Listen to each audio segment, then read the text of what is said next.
Russia राष्ट्रपति Vladimir Putin का सांप्रतिक भारत गस्त प्रति चाइना एक सकारात्मक मनोभाव प्रकाश करिछि जे भारत चाइना और रूसिया मध्य दृढ़ त्रिपाक्षिक संपर्क केवल आंचलिक नुहे बरं विश्व स्थिरता और शांति पाई मध्य गुरुत्वपूर्ण।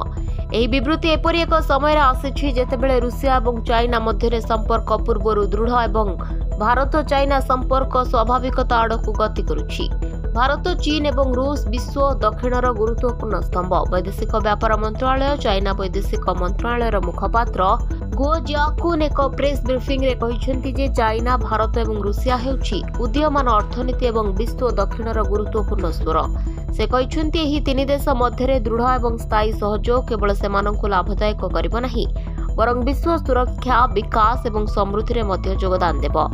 ଗୋ କହିଛନ୍ତି ଦୃଢ଼ ତ୍ରିପାକ୍ଷିକ ସହଯୋଗ ବଜାୟ ରଖିବା ସମସ୍ତ ଦେଶର ସ୍ୱାର୍ଥରେ ଏବଂ ଏସିଆ ଏବଂ ସମଗ୍ର ବିଶ୍ୱରେ ସ୍ଥିରତା ପାଇଁ ଲାଭଦାୟକ ହେବ। ଚାଇନା ଭାରତ ଚାଇନା ସମ୍ପର୍କରେ ମଧ୍ୟ ସକାରାତ୍ମକ ସଂକେତ ଦେଇଛି ଯାହା 2020ରେ ପୂର୍ବ ଲଦାଖରେ ଉତ୍ତେଜନା ପରେ ଥଣ୍ଡା ପଡ଼ିଛି।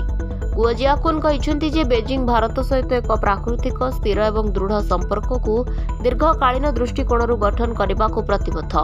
ସେ କହିଛନ୍ତି ଆମେ ଭାରତ ସହିତ ଏକ ରଣନୀତିକ ଏବଂ ଦୀର୍ଘକାଳୀନ ଦୃଷ୍ଟିକୋଣରୁ ଏହି ସମ୍ପର୍କକୁ ପରିଚାଳନା କରିବାକୁ ପ୍ରସ୍ତୁତ ଯାହାଦ୍ୱାରା ଉଭୟ ଦେଶର ଲୋକମାନେ ପ୍ରକୃତ ଲାଭ ପାଇପାରିବେ।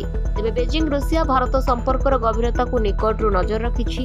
ଭାରତ ଗସ୍ତ ପୂର୍ବରୁ ଏକ ସାକ୍ଷାତକାରରେ ପୁଟିନ ଭାରତ ଏବଂ ଚାଇନାକୁ ରୁଷିଆର ସବୁଠାରୁ ନିକଟତମ ବନ୍ଧୁ ଭାବରେ ବର୍ଣ୍ଣନା କରିଥିଲେ ଏବଂ ବିଶ୍ୱାସ ପ୍ରକାଶ କରିଥିଲେ ଯେ ଦୁଇ ଦେଶ ନିଜ ନିଜ ବିବାଦର ସମାଧାନ କରିପାରିବେ। ଏହି ବିବୃତ୍ତିର ଜବାବରେ ଚାଇନା କହିଛି ଯେ ଏହା ରୁଷିଆ ଏବଂ ଭାରତ ଉଭୟ ସହିତ ଦ୍ୱିପାକ୍ଷିକ ସହଯୋଗକୁ ଆହୁରି ମଜବୁତ କରିବାକୁ ପ୍ରସ୍ତୁତ। ବ୍ୟୁରୋ ରିପୋର୍ଟ, ଦିନଲିପି ଲାଇଭ୍।